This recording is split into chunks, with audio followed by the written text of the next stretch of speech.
Hello everybody, this is Tim here again, here with another BoomStick critique review.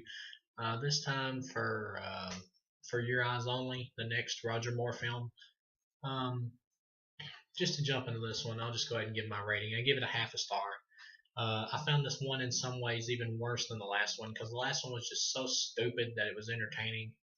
I give this one only a half a star because I laugh at the film and just laughing at it as stupidity. I just give it a half a star. I mean, at the end of it, it's just the end of this film is so stupid. I just laugh at it, and by laughing at it, just because it makes me laugh at it, I give it a half a star. This film takes itself more seriously than the last one, which is the worser problem for it. The fact that this one takes itself more seriously than Moonraker, and at the same time does the stupid campy shit sometimes, defeats the entire purpose of taking it more seriously. The beginning of this film is the worst I've ever seen in a James Bond film. The beginning of this film, we get James Bond visiting Tracy Bond's grave, which I thought was cool. Nice callback. And then he gets attacked by Blofeld, who should be dead, but somehow is magically back alive in a wheelchair, trying to kill Bond. And Bond just like scoops him up with a helicopter and drops him down in this hole or whatever. And you hear Blofeld going, Bond, like getting lower and lower his voice is like as he's falling down the hole or whatever. It's so stupid. Um,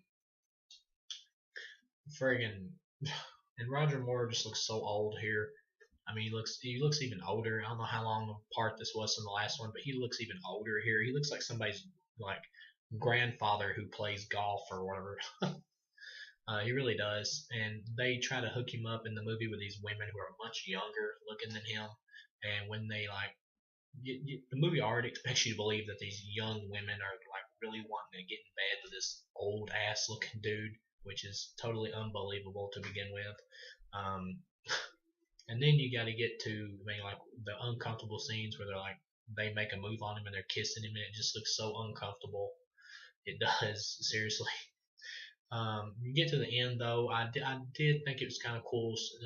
The ending of it I did like, where James Bond was like on the side of this mountain and shit, and this dude was like climbing down the mountain trying to knock off James Bond off the mountain. I thought that was kind of cool.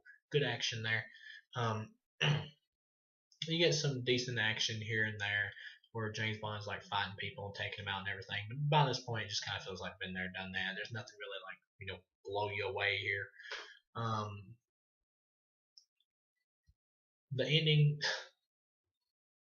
James Bond there's this parrot that will repeat everything everybody says. And at the end of the film, of course, you get the ending joke scene, which has become popular in the Roger Moore films lately, where they're always like, "Let's check in on 007." And like the ambassador wants to talk to you, and she's like on the phone, and she's like 007, and James Bond, of course, wants to have sex, so he like leaves the watch, the communicator thing, sitting down there with the parrot, and the parrot is like saying, um, "Hello, hello," or "Bond, I'm Bond," or something like that. It's like talking, and the ambassador's like so stupid she can't tell that it's a bird and not actually Bond, and it's like ended on a joke where it's like, where the bird's like, "Give me a kiss," and she's like, "Mr. Bond."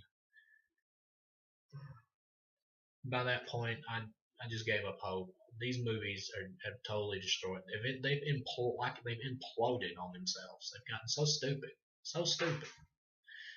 This is not even Bond anymore. I don't even know what this is. Honest to God, I don't.